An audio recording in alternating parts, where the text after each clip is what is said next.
Hello, you hottie hot hotties, and welcome to Wild&T with Teddy Tara. and Tawny.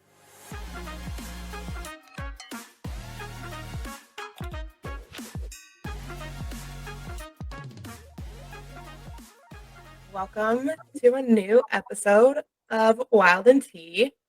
Glad to be back and glad for, how far we've gotten this season. It's been real good this time.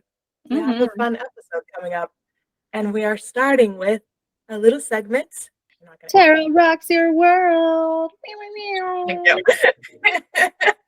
Okay, so this episode or this segment, I was like trying to think of something, but I was like, I literally just watched like a little bit of a geology show on Disney Plus, which is funny, about the Bermuda Triangle. And the Bermuda Triangle is so interesting because it just has all these mysteries surrounding it about plane crashes and shipwrecks. And it's just like really interesting. So the show is called Drain the Ocean. And they have like new technology that allows them to do like sonar to see the bottom of the ocean and everything that's like laying on it, and essentially create like this ability to like take the waters away. So when they were going through and they're like, why do all these ships wreck? Why does a legion of airplanes just disappear one day? And they were going through like the geology of it. And so the Bermudas specifically, because the triangle is between Florida, Bermuda, and Puerto Rico. That creates like the triangle. And Bermuda specifically, as most islands are created, was by a volcano that eventually eroded, and then the seas rose and created the island. And what's interesting about it is it also has a blue hole in the Bermudas that they essentially think that it was from a limestone cavity that was eroded by acid rain before the sea rose. Wow. And so that one's crazy because this blue hole has a lot of like tunnels and creates whirlpools and like can suction people like into the hole. So when locals are just swimming around it, they can just get pulled into this hole and drowned just by like the water itself. Like, isn't that terrifying? Does that happen? Wild. Yeah, they have like gravesites or memorials, whatever you call them, by that blue hole. Why would they still swim there? It took them a while to learn their lesson. I don't know. But it's so interesting. It's just like all the phenomenons around the Bermuda Triangle, in Bermuda specifically, it can all be explained, but it has like yet to really be explained. And it's just because of the region that it's in, probably because it's one of the islands closest and farthest into the Atlantic, and it has the weather's crazy. And we all love a good conspiracy theory. Oh yeah, conspiracy theories. But so going with that, and then there's just like this area in the Bermudas where all of like the organic waste gathers and creates essentially like a methane layer. And if that methane layer gets disturbed, it like sends up a gas bubble explosion, which can take out like a ship. Oh my gosh. Yeah. So like I said, the weather's crazy, the water's crazy, the area is crazy. And I just thought that was a fun one to bring up because we love a Bermuda Triangle story. And it's just so interesting how all of these unexpected geological phenomenons happen in that area that don't happen anywhere else. And it has so many that happen in that area. So it's just like a dangerous place, but also like a paradise at the same time. That's really cool. That's really cool. I'll have to check that out. Blow me to Bermuda! Yeah. Well, I mean, hey, we could go scuba diving all those wrecks and stuff and just hope we don't turn into one of them. When I say check it out, I meant the show on Disney Plus. Oh. Right. But yes, we can dive in now that I am certified. Connie got certified. Whoops, scuba certified. Join the race. Oh yeah. Join the race of the Hanson descendants to get certified. So that's just a little piece of Terra Rocks Your World. Thank you. Love that. So with Bermuda Triangle being this paradise, but also this big warning issue, one might say that Bermuda is kind of a villain in the triangle of islands. And a fun social media trend is on villain origin stories and villain eras. You're coming into your villain era, or you have or you've realized a villain origin story that you My favorite is people pleasers in their villain era. Yes. Just them not adding putting a period instead of an exclamation point in an email. Yeah, those are good ones. So I thought it would be funny to do a little talk on our own villain origin story. Yeah. But I guess first we should define what a villain origin story is. So I thought a villain origin story was an event that happened to you that triggered your inner villain, which I guess is one definition of it. But I couldn't think of any one single event that caused my inner villain to come out. And so my story, I guess, follows closer with the definition of a villain origin story being, Tara, you explained it better. What was your definition of it? Oh, well, first I thought a funny example was Perry. All right, is it called? What's the show called? Venus and Ferb. With Dr. What's his name? Doofenshmirtz Evil Incorporated. And his villain origin story. His evil twins villain origin story. His twin was trying to get him to be where did you become a villain? And he was like, I had a favorite train, and gone. And then he was like, choo choo. And the evil twin was like, you gotta be kidding me, right? But that's where his villain origin story came. He's like, I had a train, and then one day I lost it. That's it. I was raised by wolves. Yeah, so what Tani was saying, it can be something that happened to you, or it can just be what happened in the world around you and how you had to adapt to the world around you, or it can just be a situation that happened and you chose darkness. You chose darkness. But it doesn't have to be you chose violence forever, but it's your inner villain came out. Your inner villain showed her face. Suddenly you tapped into that villain side that you might not have tapped into before. And you could recognize and pull that villain out every now and then if you chose to. Or you just really went to the dark side and completely let the villain take over. Either way. So my villain origin story actually starts way back in kindergarten, as far as I can remember. I mean, there were other incidents, but this is the one that really I have carried with me my entire life. When I was in kindergarten, so I didn't realize it at the time, but I guess I had an issue with people following me around. And I just mean clingy friends, right? Which tells a lot about my friendships today.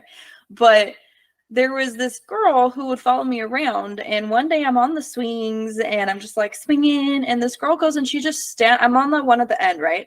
And she just goes and she stands against the bars, you know, like the bars that hold the swing up on the end. And so she just kind of like leans there, and I think she like sat down at one point, and I look at her and I'm like, what are you doing? And she was just like following me around, and like, so I said to her, I was like, I hate you. And I walked away. And I know, gosh, it's so bad. So this poor kid had no idea. I don't have any memory of her before this happened. Okay. I am so sorry to this girl if she forever, maybe this is her villain origin story too, just on the other end. She is the one that this happened to. But I'm pretty sure she probably went home, like told her mom about that, because the next day I'm sitting at lunch and she comes and she sits next to me and, you know, tried to have just like a conversation, very civil with me. And she looks at me and she goes, why did you tell me you hated me? And I just kind of stare at her for a minute, and I didn't want to talk about it because I had no reason. So I got up and I walked away. Oh my gosh. Savage. That is so savage.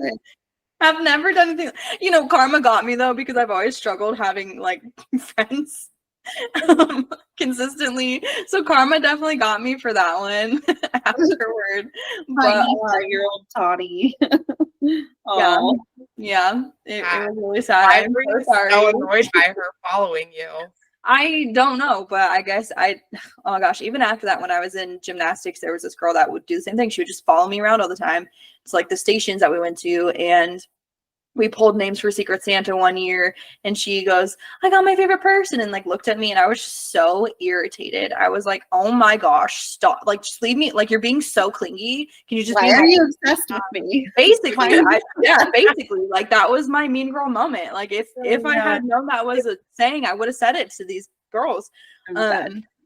Yeah, so that's my villain origin story.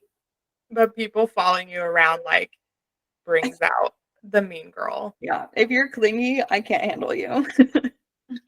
I had so many moments throughout my life where the potential of villainy could have started, just because I was teased and like laughed at most of like growing up. And so yeah, there was definitely potential. I don't think that any of that really set me off villain origin story wise though, but so two things. One time we were playing the game of life. It's a board game.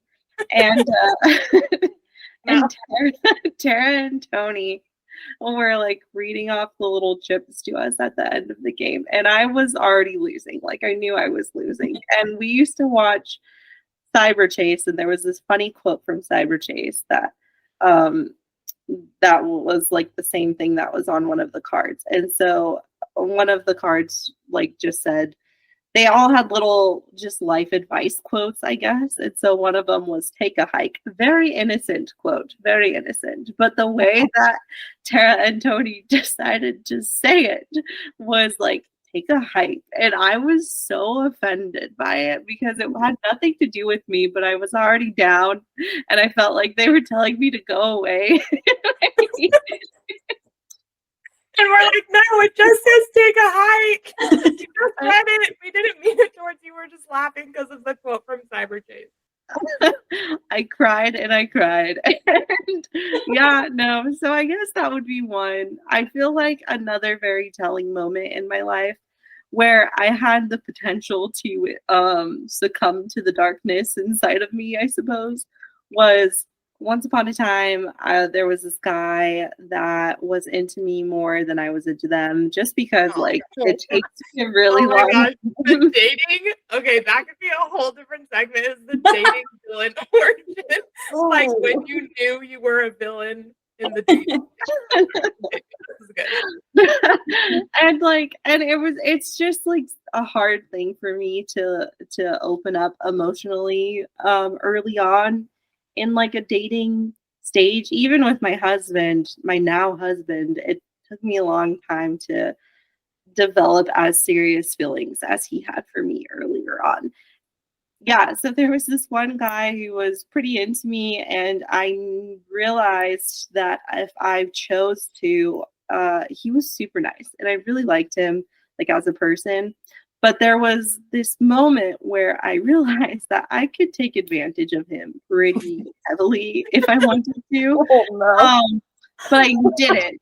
I didn't want to. Like, as in, he would be You're the better type of than person to send you gifts, like unprompted, and like, shower you with the different affections and especially gifts. I love gifts. And so but I chose not to give into that and made it clear to him like how I was feeling, and so that he wouldn't waste his time on me, basically. So that was definitely a moment in my life where I did not realize before, the potential I had inside of me to not treat others well.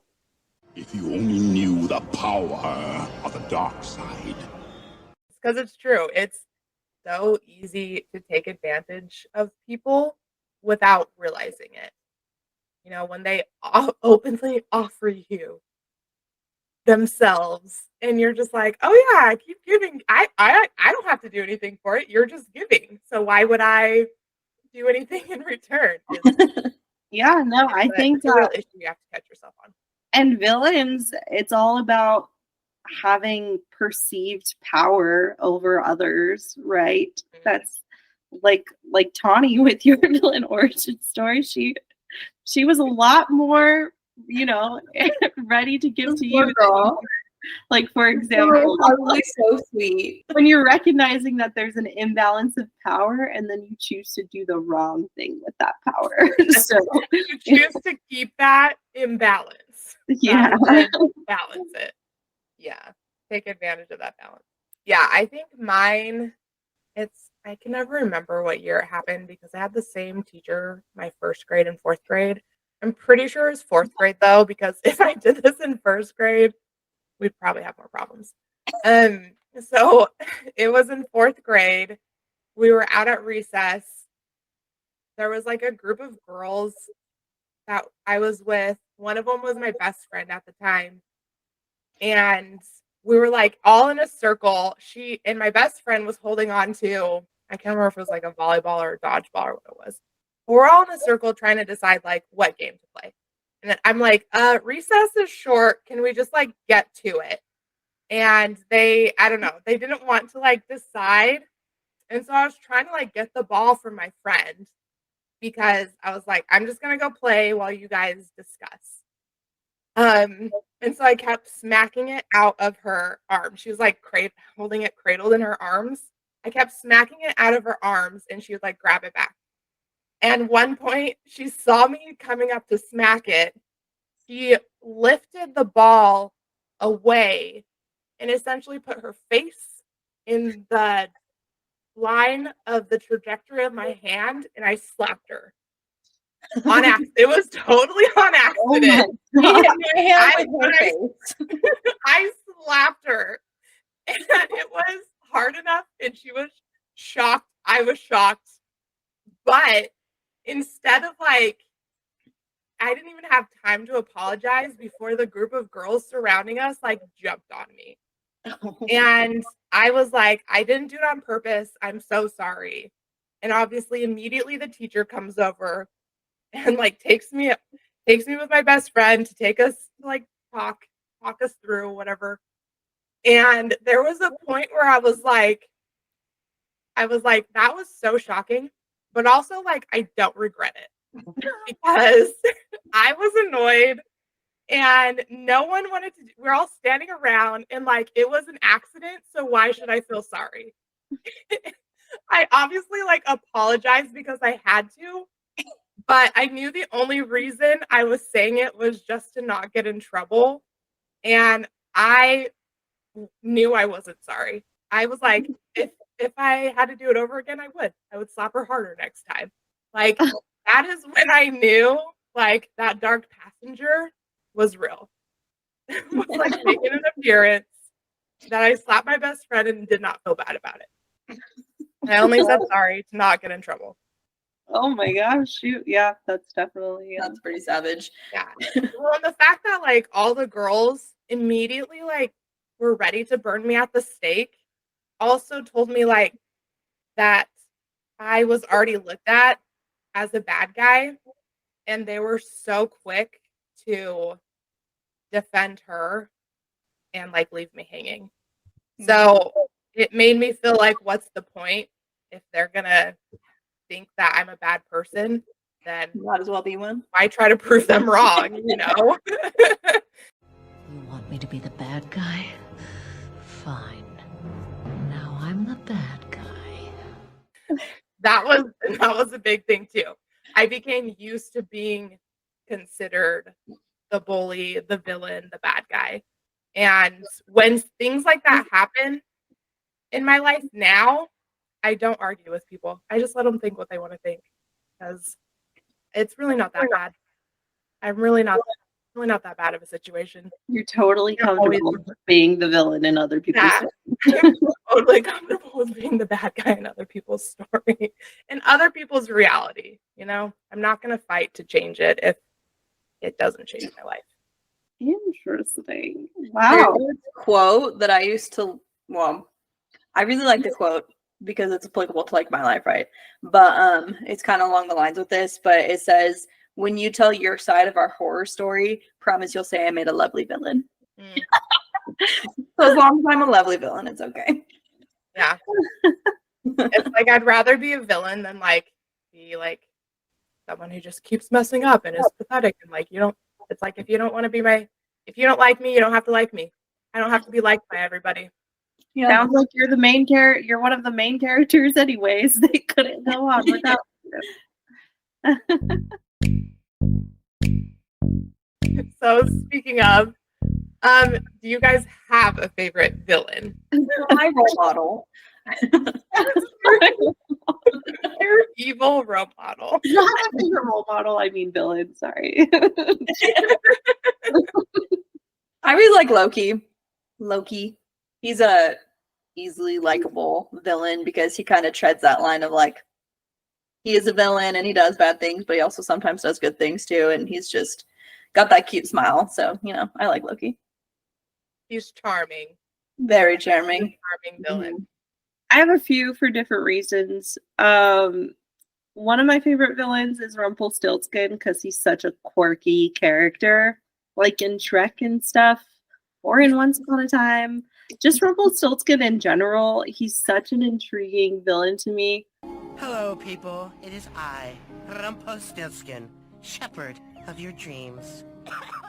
And yeah, Shrek, I laugh a ton on the fourth one where they have Rumpelstiltskin. One of the best characters. Yeah, and a lot of people actually haven't seen the fourth Shrek. They stop after like number 2. But the rest of the other 2 Shreks are also really good. And if you haven't seen Shrek Forever After, you definitely should watch it. But I also have like recently begun to realize that villains, the ones who they have the best intentions, and those good intentions lead them down a bad path because these good intentions are controlled by their fear. It's like it's made me completely change my mindset about good intentions, because I'm like, well, I had good intentions. So did like freaking Anakin Skywalker when he became Darth Vader. You know, he was doing the right thing.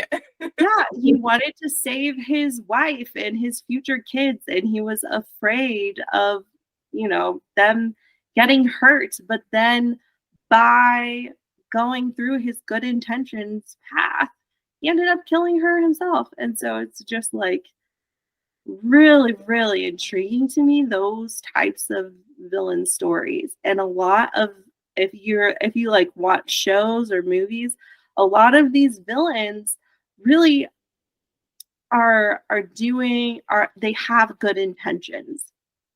Which, speaking of new villains, in the movie Wish, that it's a new Disney movie that came out last year.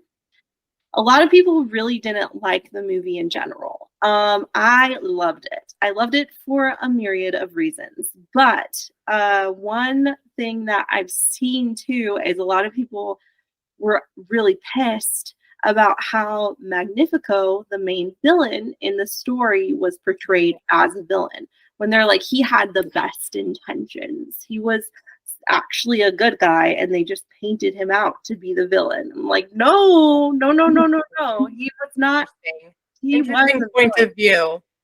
Yeah, no, because the way people- like we see it, it's like, okay, the Magnifico at the beginning and then the Magnifico at the end, it's not like he just flipped a coin. Like there was that ability from the beginning for him to be who he was at the end. He was literally holding himself back the entire time to not become that bad guy. So he's not necessarily a good guy because he's fighting like this desire to have ultimate control.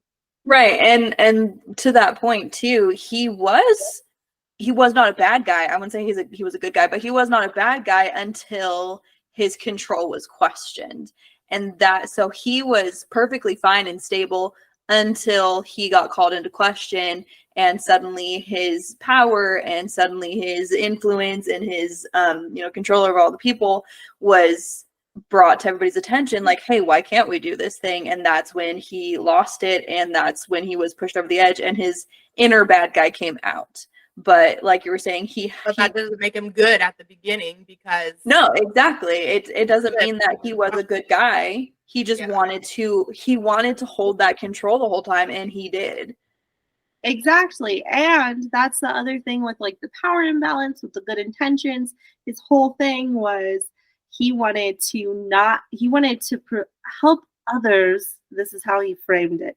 He wanted to help others by taking away the sorrow that they feel when they're not fulfilling their heart's wish, right? And so his solution for that was not to help them fulfill it, but to take it away. Take it all away. So then they don't have that piece of themselves inside of them, and he has control over that. Right. And even from the beginning of the movie, when there's the one friend of the main girl, and ever since they said that he had, gotten his wish taken by Magnifico, that he just basically was a shell of a person. Like he was boring. He had no personality. How can you tell me that this guy's a good guy if he's turning these people into a shell of a person? That doesn't make him a good guy. And with the evil book that he had too, and she was like, why don't you just destroy it? And he was like, instead of, if you're never going to use it. Why do you still have that? I hope it never comes down to a moment where I have to use it. So he was leaving it as an option the whole entire time. He just needed a reason. He just needed a reason. Well, he needed someone to blame for him to turn that way. Mm-hmm. Yeah, he needed an excuse for sure. Yeah. No, that's so funny. I mean, I love a villain origin story like that they come up with. I love when we get like a background on these villains that we've known for so long, and then they give us their origin story. Like I love those. Those are probably like my favorite genres, if that's a thing. I really love the Batman villains. I don't know why. They just are so true to themselves, and they're so good at what each of them like. Their villainy. Their character, I guess. Their villain character. Like Penguin. Penguin, the Riddle, Joker, Poison Ivy. Like they are solid in who they are and the kind of villain they are. They don't really overlap, which is cool. And yeah, they're just like, they follow that line on the kind of villain they are. They don't try to be overly, I mean, they all want power, but they all like stay to who they are in their character. Yeah, the scariest villain to me ever, and this will always be my opinion, is the Joker. He's the scariest villain I like out there because it's very realistic. Like it's very possible for someone. He like has the least amount of humanity, I think, of the villains. Yeah, he's the scariest to me for sure. Ever since what is it? The Dark Knight Rises. Heath Ledger. Yeah, that one was. Heath Ledger got into character. He did so crazy good. I couldn't even watch the Joaquin Phoenix one because after the Heath Ledger one, I was like, that one was as dark as I could go. Yeah. The Phoenix one I couldn't watch. That was an origin story I couldn't watch. I think the most villainous of villains, the best bad guy in a bad way, is Dolores Umbridge, though. She is definitely a character that you even more than Voldemort. Even more than Voldemort. Yeah, Voldemort, he even had good intentions, right? Dolores Umbridge, she's just a That's true. You just hate her. You just loathe her. There's nothing about her. I like Pink. That woman is too much. Okay, that woman will make me hate Pink. I mean, she is over the top, just like sickly villainous. It's like sickly sweet villain. You know what I mean? Yeah, she plays it really well. Makes you hate her. I know, it's hard to see her in any other role. You're just like, she's that good that it's hard to see her in any. It's hard to trust her in any other role. So Teddy has a game for us along our villain story, our villain topic. Let's hear it. Yes. So it's guess who said it, hero or villain. Okay. So I'm going to say the quote, and you're going to guess whether a hero said that or a villain said that. And yeah, I have 7 quotes. So let's see how this goes. The first one is, "You're not good, you're not bad, you're just nice." Sounds like a villain would say that. Because they're saying nice, and nice is not nice to say most of the time. Do I know what this is from? You've probably seen it, yeah. I'm gonna go villain too. It is a villain. It's Mother Gothel from Into the Woods. Oh. One of my favorite parts of her song, actually, is she says, "You're not good, you're not bad, you're just nice." And then she says, "I'm not good, I'm not bad, I'm just right." And I love it. Oh, that's definitely a villain quote. Yeah. Okay. Next one. "Just because someone stumbles and loses their path doesn't mean they're lost forever." Hero for sure. Definitely a hero. And it is Professor X from X-Men First Class. Mm-hmm. So this one's a funny one. "It's called a cruel irony, like my dependence on you." Ooh, villain. Do you know who said it?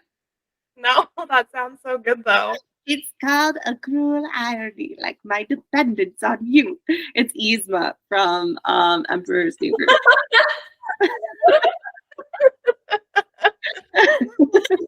Oh my gosh.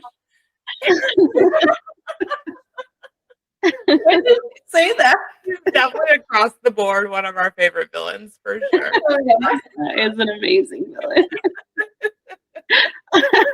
She says it to Kronk when, before when they're in the secret lab, and Pacha and Cusco are there too, and they're trying to get the vial to turn it back to human. They're like, ouch. That's great. Oh man.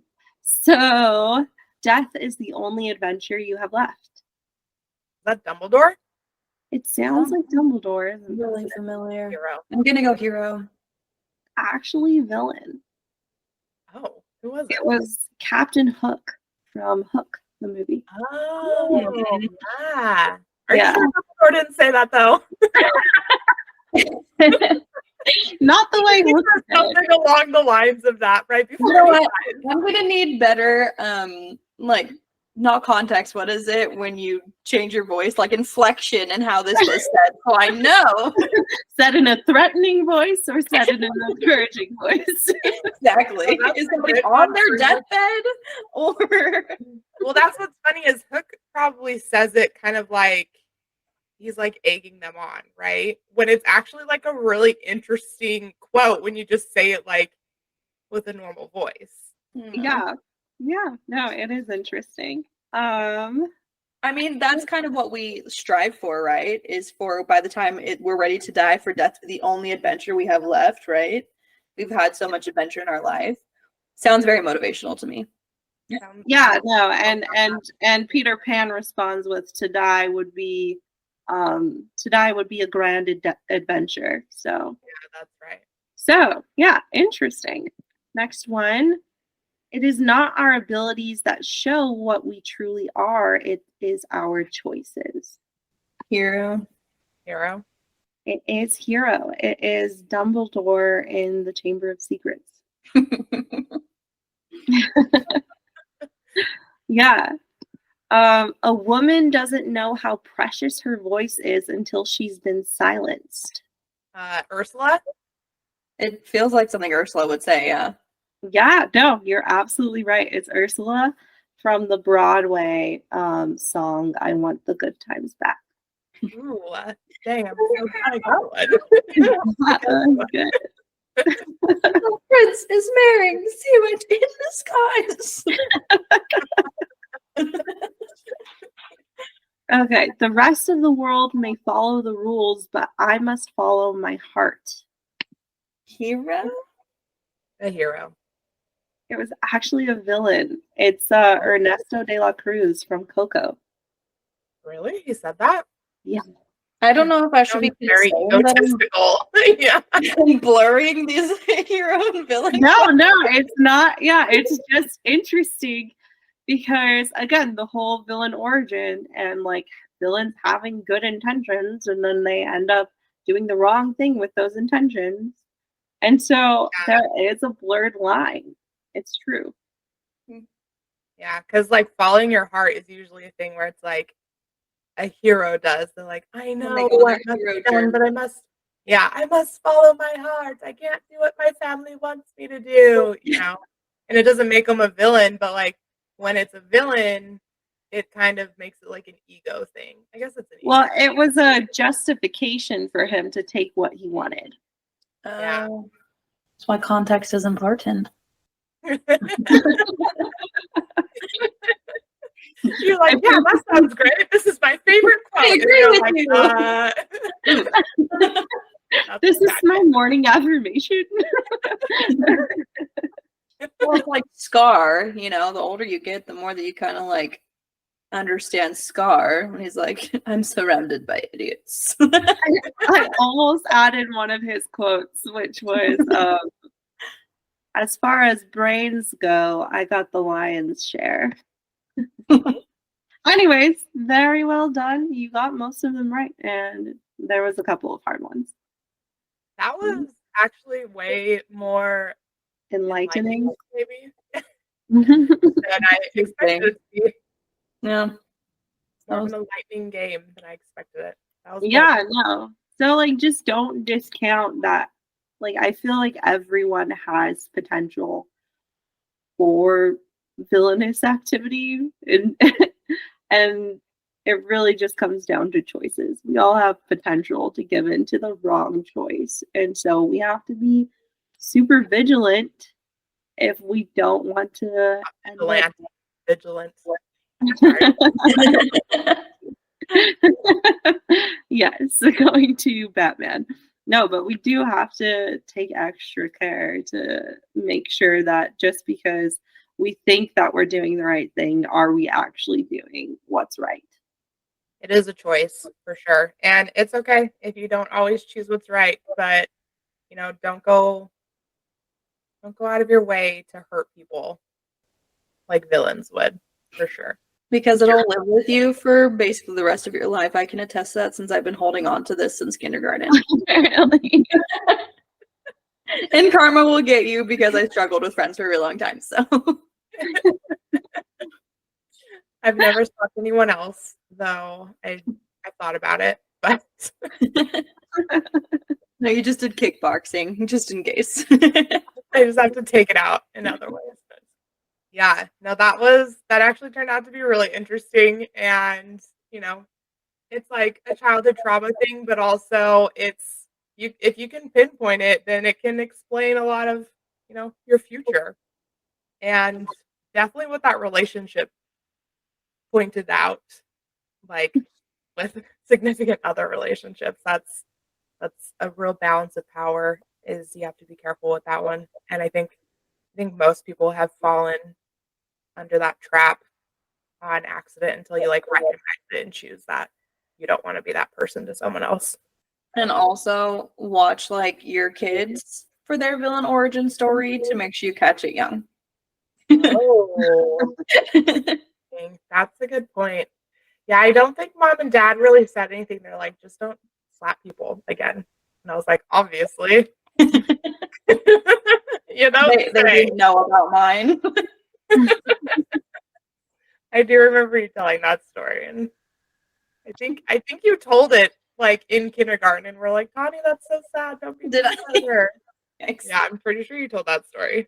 You're like, I told her I hated her, and then she like came at me again at lunch. And we're like, that's so sad.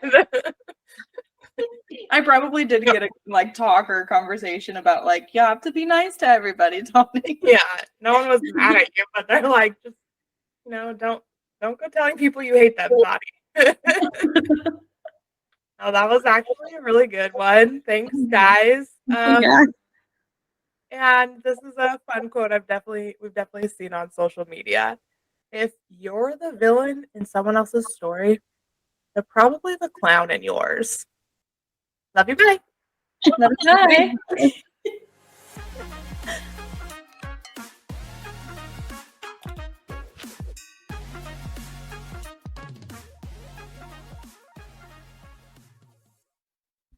Thank you for listening to Wild&T. This podcast episode was produced and edited by Teddy Chanboon, Kyron Maciel, and Dallas Hanson. Remember to subscribe, rate, review, and of course, share with your sisters. For more content, you can follow Wild&T on all platforms or our individual socials. See you next week.